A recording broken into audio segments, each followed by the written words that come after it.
Bible പഴയ നിയമത്തിൽ ഒരുപാട് യുദ്ധങ്ങളുടെ കഥ പറയുന്നുണ്ട്, ഖുർആനും പറയുന്നുണ്ട്. പുണ്യ റസൂൽ സ്വല്ലല്ലാഹു അലൈഹി വസല്ലം നടത്തിയതല്ല, ഓരോ കാലഘട്ടത്തിലെ നടത്തിയ യുദ്ധങ്ങളുടെ അവസ്ഥകൾ മനുഷ്യന് വന്നിട്ടുള്ള ലോക ചരിത്രത്തിൽ നടന്നിട്ടുള്ള യുദ്ധങ്ങൾ. ആ യുദ്ധങ്ങളുടെ ഒരു ഗുണം എന്തെന്നാൽ ആ യുദ്ധങ്ങളിൽ പരിക്ക് പലപ്പോഴും കുറവായിരിക്കും. വേദങ്ങൾ പറഞ്ഞ യുദ്ധങ്ങളെല്ലാം പരിക്ക് കുറവായ യുദ്ധങ്ങളാണ്. എന്തുകൊണ്ട്? ജനങ്ങളെ കൊല്ലൽ വേദാന്തികൾക്ക് ആവശ്യമില്ല, ജനങ്ങളെ കൊല്ലൽ അവരുടെ ലക്ഷ്യവുമല്ല. അതിൻ്റെ പിന്നിൽ എന്തെങ്കിലും ഒരു കച്ചവട താല്പര്യം, ഒരു ബിസിനസ് മൈൻഡ്, ഒരു കച്ചവട താല്പര്യം വേദാന്തികൾക്കില്ല. അതുകൊണ്ട് വളരെ പരിക്ക് കുറക്കും. വളരെ ഇനിഷ്യലി ഇടപെടലേ ചിലപ്പോൾ ഉണ്ടാകൂ, പരിക്ക് പറ്റെ കുറയും.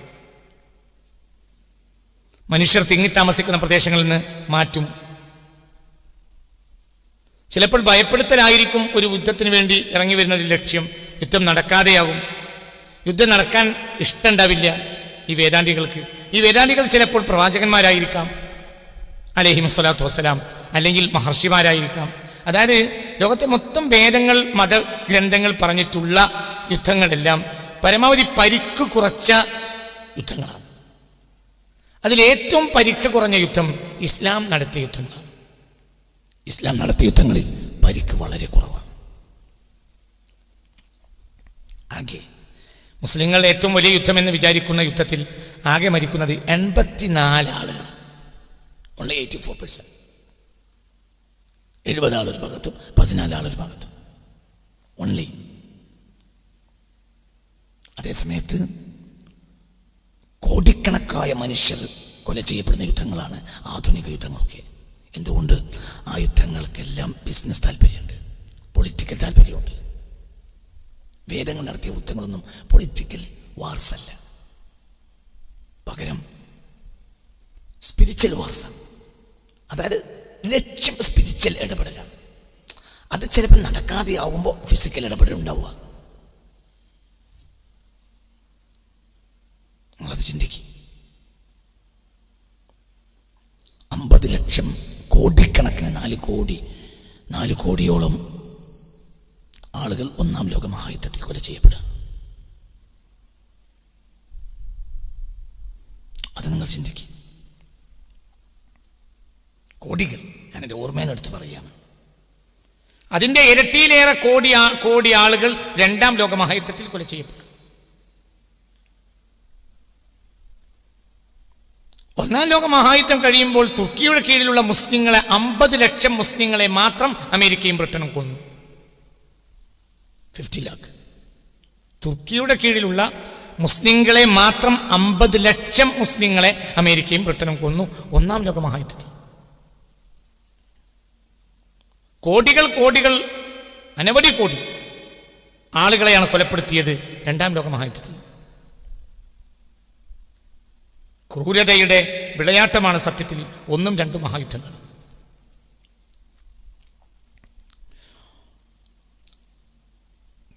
തങ്ങൾ കീഴടക്കാൻ സന്നദ്ധരാണ് എന്ന കത്ത് 1946 ഫെബ്രുവരി മാസത്തിൽ ജപ്പാൻ കൈമാറിയിട്ടുണ്ട്. അമേരിക്കയുള്ള അച്ചുതണ്ട് ശക്തികൾക്ക് കൈമാറിയിട്ടുണ്ട് ഫെബ്രുവരി മാസത്തിൽ. എന്നിട്ടും ആഗസ്റ്റിൽ ജപ്പാനെ ബോംബിട്ട് തകർത്തു. ഇത് ഒരിക്കലും യുദ്ധരംഗത്ത് ഉണ്ടാകാൻ പാടില്ലാത്തതാണ്. ഞങ്ങൾ കീഴടങ്ങുന്നു, ഞങ്ങൾക്കിനി മുന്നോട്ട് പോകാൻ കഴിയില്ല എന്ന് പറയുന്ന കത്ത് 1939 രണ്ടാം ലോക മഹായുദ്ധം ആരംഭിക്കുന്നത്. 1939.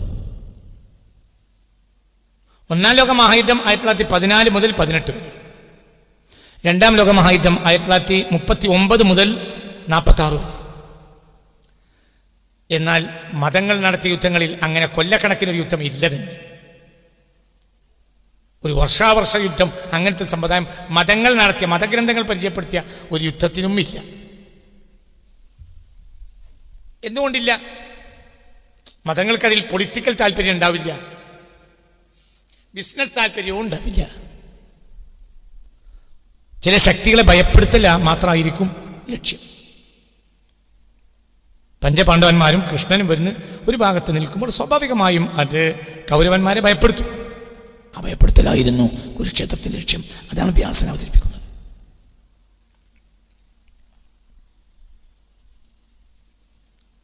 പുണ്യ റസൂൽ യുദ്ധത്തിന് പോകുന്ന സയ്യിദുനാ അലിയോട് പറയുന്നുണ്ട്, ഇദാ നസൽത ഫീ സാഹതിഹിം ഫലാ തർഫഅ സൈഫക, നീ അവരുടെ മൈതാനിയിൽ ഇറങ്ങിയാൽ പോലും വാൾ ഉയർത്തരുത്, അവരോട് മാന്യമായി സംസാരിക്കണം. ഫഇൻ അബൗ ഫഖുൽ മറത്തൻ സാനിയ, അവരെതിർത്താൽ വീണ്ടും അവരെ സമ്മതിച്ചില്ലെങ്കിൽ വീണ്ടും ഒന്നും കൂടെ പറയണം. ഫഇൻ അബൗ, എന്നിട്ടും അവരെതിരെ നിൽക്കുകയാണെങ്കിൽ ഫഖുൽ മറത്തൻ സാലിസ, ഒന്നും കൂടെ പറയണം. അവർക്ക് യുദ്ധത്തിൽ നിന്ന് മാറി നിൽക്കാനുള്ള അവസരങ്ങൾ കൊടുക്കണം. ഒന്നിനും അവർ തയ്യാറാകുന്നില്ലെങ്കിൽ മാത്രം അവസാനത്തെ പരിഹാരമാണ് യുദ്ധം. അപ്പോൾ തന്നെ മനുഷ്യത്വത്തിന്റെ പരമാവധി ചെയ്യും. പരമാവധി മനുഷ്യത്വം കാണിക്കും. കുട്ടികളെ ഉപദ്രവിക്കൂല, വൃദ്ധന്മാരെ ഉപദ്രവിക്കൂല, സ്ത്രീകളെ തീരെ ഒന്നും ഉപദ്രവിക്കൂല, കൃഷി നശിപ്പിക്കൂല, മരം വെട്ടൂല,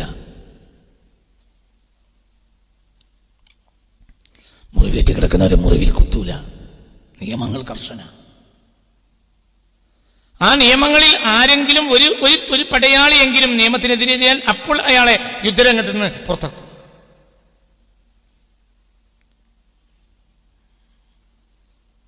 ഒരു സ്വഹാബി ഒരിക്കൽ സമാധാനത്തിന് കാംക്ഷിച്ചു വന്ന ഒരാളുടെ നേർക്ക് വാളുയർത്തുന്നത് മറ്റൊരു സ്വഹാബി പുണ്യ റസൂലിനോട് പോയി പറഞ്ഞു. അപ്പോൾ ഹബീബായ നബി സല്ലല്ലാഹു അലൈഹി വസല്ലം ആ വാളുയർത്തിയ സ്വഹാബിയെ പെട്ടെന്ന് യുദ്ധരംഗത്തിന് തിരിച്ചു വിളിക്കാൻ ആവശ്യപ്പെട്ടു. പെട്ടെന്ന് തിരിച്ചു വിളിക്കും. അങ്ങനെ അയാൾ വന്നു, നബിയുടെ മുന്നിൽ ഹാജരായി. അപ്പോൾ നബി ചോദിച്ചു, റഫഅത സൈഫക അലൈഹി, അയാൾ സമാധാനത്തിന് കാംക്ഷിച്ചിട്ട് വീണ്ടും നീ അയാളുടെ നേർക്ക് വാളുയർത്തിയോ? ഫഖാല ഇൻ ഖാദ ലിനഫ്സിഹി, അയാളത് ആത്മാർത്ഥമായി പറഞ്ഞതാവില്ല, തൽക്കാലം എന്നിൽ നിന്ന് രക്ഷപ്പെടാൻ പറഞ്ഞതായിരിക്കും. ഫഹ്മറ വജ്ഹുൻ നബിയിൽ മുസ്തഫ, അപ്പോൾ പുണ്യ റസൂലിന്റെ മുഖം തുടുത്തു, ചുമന്നു. ഹൽ ശഖഖത ഖൽബഹു, അയാളുടെ കൽബ് നീ കീറി നോക്കിയോ? ഇയാളത് വെറുതെ പറഞ്ഞാണെന്ന് പറയാൻ? അയാൾ താൽക്കാലികം രക്ഷയ്ക്ക് വേണ്ടി പറഞ്ഞ ഒരു കാപ്പട്യമായിരിക്കുമെന്ന് എന്റെ മുഖത്ത് നോക്കി പറയാൻ എന്താ നീ വിചാരിച്ചത്? ഹൽ ശഖഖത ഖൽബഹു, ഹൽ ശഖഖത ഖൽബഹു, ഹൽ ശഖഖത ഖൽബഹു, ഹൽ ശഖഖത ഖൽബഹു ഫതമന്നൈതു ലൈതഹു സകത്. നബി ഒന്ന് നിർത്തിയിരുന്നെങ്കിൽ എന്ന് ഞാൻ കൊതിച്ചുപോയി. നബി നിർത്തുന്നില്ല. ഒരാൾ യുദ്ധക്കളത്തിൽ സമാധാനം കാംക്ഷിച്ചു വന്നിട്ട് പിന്നെയും അയാളുടെ നിലക്ക് വാൾ ഉയർത്താൻ, അത് കഴിഞ്ഞിട്ട് ഞാൻ ചോദിക്കുമ്പോൾ ന്യായം പറയാൻ നീ എന്ത് ന്യായം പറഞ്ഞത്?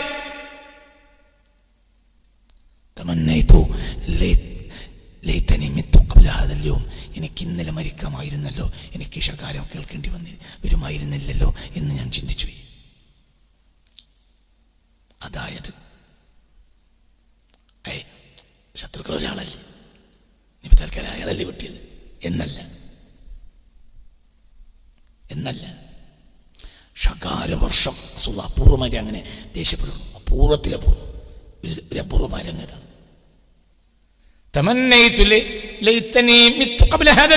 ഞാൻ ഇന്നലെ മരിച്ചുപോയെങ്കിൽ എത്ര നന്നായിരുന്നു.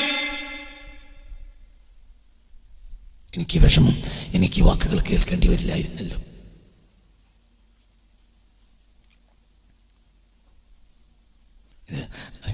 സമാധാനം ആഗ്രഹിച്ചിട്ട്, ജപ്പാൻ സമാധാനം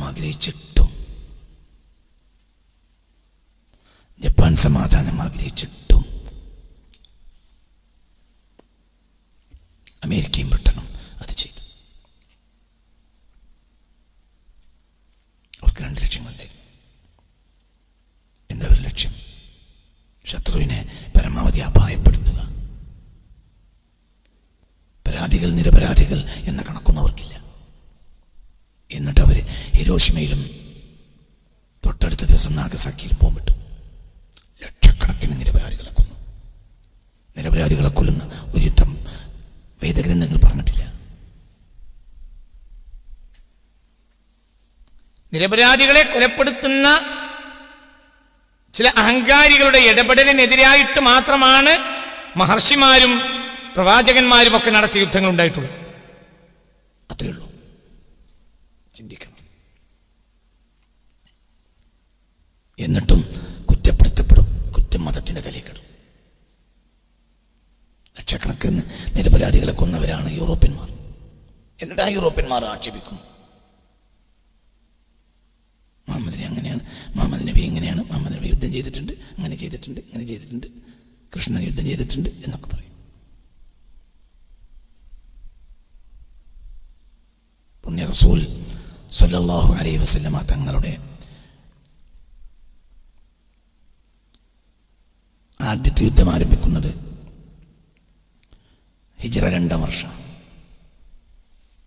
ഹിജ്റ 10 പ്രബോധനം പൂർത്തിയായി. 11 തുടക്കം ഹബീബ് മരിച്ചു, വഫാത്തായി സ്വല്ലല്ലാഹു അലൈഹി വസല്ലം. ഇസ്ലാമിക പുണ്യ റസൂൽ സല്ലല്ലാഹു അലൈഹി വസല്ലമ തങ്ങൾ നടത്തിയ യുദ്ധം എന്ന് പറഞ്ഞാൽ 8 വർഷത്തിനിടയിലുള്ള ചില ഫിസിക്കലി ഇടപെടലുകൾ. 8 വർഷം. അതിലാദ്യത്തെ യുദ്ധമാണ് ബദർ. ഹിജ്റ 2 Ramadan 17, AD 624 March. AD 624 March. ഹിജ്റ 2 റബീഉൽ അവ്വൽ 17, റമളാൻ 17.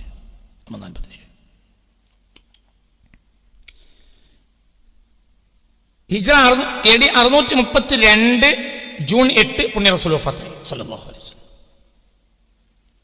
അപ്പോൾ 624-ന്റെയും 32-ന്റെയും ഇടയിൽ. അപ്പോൾ എത്ര വർഷം? 8 വർഷം. 8 വർഷത്തിൽ ഗത്യന്തരമില്ലാത്ത ഇടപെടലുകൾക്കിടയിൽ നടന്ന ചില്ലറ യുദ്ധങ്ങൾക്കിടയിൽ 400-ൽ താഴെ ആളുകൾ മാത്രമാണ് ഇരുപക്ഷങ്ങളിൽ കൊല ചെയ്യപ്പെട്ടത്.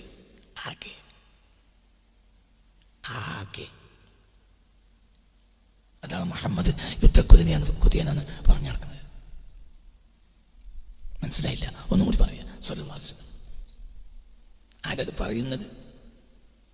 പറയുന്നത്? കോടിക്കണക്കായ ജനങ്ങളെ യുദ്ധത്തിൽ ഇന്നും പണിയതാ. ഇന്നും അതാ പണി. ഇന്നും അവർ പണിയതാ. എന്താണ് ഒരു ഗസയിൽ ചെയ്യുന്നത്? ഒരു ജനതയുടെ നാട്ടിൽ പോയിട്ട് ആ നാടിനെ വളച്ചു കെട്ടണം, എന്നിട്ട് അവരെ കൊല്ലുക.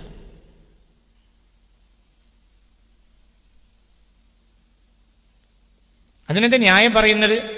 എന്താ ന്യായം? ഒരു ബീഡി വലിച്ചവനോട് ഖുർആനിൽ ആയത്തുണ്ടെന്ന് ചോദിച്ചു. ഒരാൾ ബീഡി വലിക്കുന്നു. അപ്പോൾ മറ്റൊരാൾ പറഞ്ഞു ബീഡി വലിക്കൽ ഹറാമാണ്. അപ്പോൾ ബീഡി വലിച്ചവൻ ചോദിച്ചു ഹറാമാണെന്നതിന് ഖുർആനിൽ ആയത്തുണ്ടോ? എന്താ വെച്ചു? ഖുൽ ഹുവല്ലാഹു അഹദ് അല്ലാഹു സമദ് ലം യലിദ് വലം യൂലദ് വലം യകുൽ ലഹു കുഫുവൻ അഹദ്. അപ്പോൾ കേട്ടവരൊക്കെ അംഗീകരിച്ചു. ആയത്തിനെങ്കിൽ നമ്മെ വലിക്കണ്ട എന്ന് പറഞ്ഞു.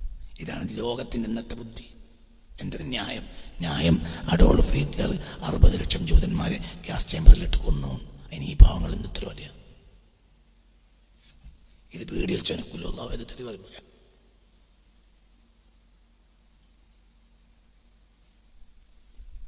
ഇതിലും വലിയ അക്രമം എന്താ? എന്നതൊരു അക്രമമാണെന്ന് ബുദ്ധി മരവിച്ച് ആധുനിക ലോകം അംഗീകരിക്കില്ല. എന്തൊരു അക്രമം!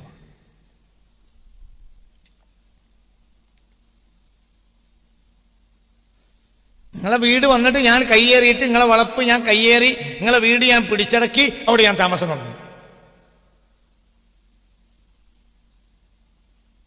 നിങ്ങളെ വീട് ഞാൻ പിടിച്ചടക്കി അവിടെ താമസം തുടങ്ങും. അപ്പോൾ നിങ്ങളോ വേറെയാളെ ചോദിക്കുക എന്തിനാണ് അങ്ങനെ ചെയ്യുന്നത്?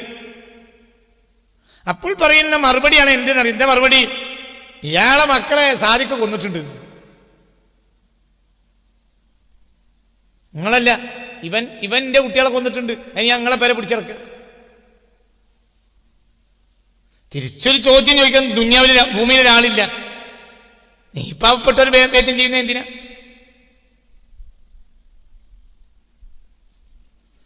ലോക ചരിത്രത്തിൽ നിർഭയരായും സന്തോഷത്തോടെയും ജൂത ജനത വസിച്ച ഒരു സാഹചര്യമുണ്ടെങ്കിൽ അത് ഇസ്ലാമിക ഭരണത്തിന് കീഴിൽ മാത്രമാണ്. അത് അമവി ഖിലാഫത്തായാലും അബ്ബാസി ഖിലാഫത്തായാലും ഒട്ടോമൻ ഖിലാഫത്തായാലും മംലൂക്കി ഖിലാഫത്തായാലും അങ്ങനെയാണ്. അഹ്ലു കിതാബിന്റെ പരിഗണന, വേദന ലഭിക്കപ്പെട്ട ജനതയുടെ പരിഗണന, പരമാവധി ഉപദ്രവിക്കാതിരിക്കൽ, പരമാവധി സഹായം ചെയ്യൽ. ഒരു ജൂതനായ കർഷകൻ, ഉമർ ഇബ്നു ഖത്താബ് റളിയല്ലാഹു അൻഹു ഭരിക്കുന്ന രാജ്യത്ത് ഒരു ജൂതനായ കർഷകൻ, വയസ്സനുമായ ജൂതനായ ഒരു കർഷകൻ യാചിക്കുന്നത് കണ്ടപ്പോഴാണ് കാർഷിക വൃത്തിയിൽ ഏർപ്പെട്ട ആളുകൾക്ക് പെൻഷൻ കൊടുക്കാൻ ഉമർ ഇബ്നു ഖത്താബ് തീരുമാനിച്ചു. ആദ്യത്തെ കാർഷിക പെൻഷൻ നടപ്പിലാക്കിയത് സയ്യിദ്നാ ഉമറാണ്. അതിന് കാരണം ഒരു ജൂത കർഷകനാണ്. അതായത് ആയുസ് മുഴുവനും കലപ്പെടുത്ത് മണ്ണിൽ അധ്വാനിച്ച് കഷ്ടപ്പെട്ട് ജനങ്ങൾക്ക് ഉണ്ണാനുള്ള ഭക്ഷണ വസ്തുക്കളൊക്കെ ഉണ്ടാക്കിയ ഒരാൾക്ക് പിന്നെ അത് കഴിയാറാവുമ്പോൾ ആളുകളോട് കൈനീട്ടേണ്ട ഒരു അവസ്ഥ വരരുത്. അയാൾക്ക് സർക്കാർ പെൻഷൻ കൊടുക്കണം. തൻ്റെ കീഴിലുള്ള ഗവർണർമാർക്ക് മുഴുവനും ഉടനെ ഉമർ ഇബ്നു ഖത്താബ് റളിയല്ലാഹു അൻഹുവിന്റെ കത്തുപോയി. എന്ത്? നിങ്ങളുടെ നാടുകളിൽ കാർഷിക വൃത്തിയിൽ ഏർപ്പെട്ട ആള് വൃദ്ധന്മാരായാൽ അവരെ യാചിക്കാൻ വിടരുത്. കാരണം ഭൂമിയോട് മല്ലടിച്ച് കഷ്ടപ്പെട്ട് അധ്വാനിച്ച് കാർഷിക വിഭവങ്ങൾ ഉണ്ടാക്കിയവർ അവർക്ക് മാത്രമല്ല ഉണ്ണാൻ ഉണ്ടാക്കിയത്, സകല സമൂഹങ്ങൾക്ക് വേണ്ടി. അപ്പോൾ അവർക്കൊരു പ്രായം കഴിഞ്ഞാൽ അവർക്ക് കാർഷിക വൃത്തിയിൽ ഏർപ്പെടാൻ കഴിയാത്തൊരവസ്ഥ വന്നു ചേർന്നാൽ അവരെ പോറ്റേണ്ടത് സർക്കാരിൻ്റെ ഉത്തരവാദിത്തമാണ്. ഈ നിയമം കൊണ്ടുവരുന്നത് സയ്യിദ്നാ ഉമർ ഇബ്നു ഖത്താബാണ്. ഇതിന് കാരണക്കാരനാരാ? ഒരു ജൂതനായ കർഷകൻ. ഒരു ജൂതനായ ഒരു വൃദ്ധനായ കർഷകൻ കണ്ടപ്പോഴാണ് മനസ്സലിവ് തോന്നി ഉമർ ഇബ്നു ഖത്താബ് തീരുമാനമെടുത്ത്. റളിയല്ലാഹു അൻഹു ഇസ്ലാമിൻ്റെ മഹാനായ നേതാവായ സയ്യിദ്നാ ഉമർ ഇബ്നു ഖത്താബ്, പുണ്യ റസൂലിൻ്റെ ഏറ്റവും ഇഷ്ടപ്പെട്ട ഒരു സ്വഹാബി, രണ്ടാം ഖലീഫ.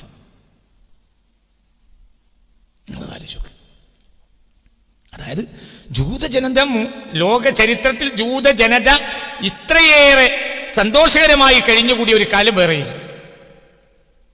ഒട്ടോമൻ ഖിലാഫത്തിന്റെ കാലഘട്ടത്തിൽ തുർക്കിയിലും മറ്റു പരിസരങ്ങളിലുമെല്ലാം, അവിടെയെല്ലാം തുർക്കിയിലും മറ്റു പരിസരങ്ങളിലുമെല്ലാം ജീവിച്ചിരുന്ന, അതായത് ഒട്ടോമൻ ഖിലാഫത്തിന്റെ കീഴിൽ വസിച്ചിരുന്ന ജൂതന്മാർ യൂറോപ്യൻ നാടുകളിലേക്ക് അയച്ച കത്തുകൾ ഇന്ന് ലഭ്യമാണ്. പല കത്തുകളും ഞാൻ പരിശോധിച്ചിട്ടുണ്ട്. എന്താ കത്തുകളിലുള്ളത്? യൂറോപ്പിലുള്ള അവരുടെ ആളുകൾക്ക് അവർ കത്തയക്കുക, നിനക്ക് സമാധാനത്തോടെ ജീവിക്കണമെങ്കിൽ ഇങ്ങോട്ട് വാ. 1948 മെയ് 14 ഇസ്രായേലിന് രാജ്യം ഉണ്ടാവുന്നത്. ആരാ ആദ്യത്തെ പ്രധാനമന്ത്രി? ഡേവിഡ് ബെൻഗൂരിയാൻ. ആരാ ഡേവിഡ് ബെൻഗൂരിയാനെ പഠിപ്പിച്ച്? തുർക്കി മുസ്ലിങ്ങൾ. നിങ്ങളതൊന്ന് പഠിച്ചോ.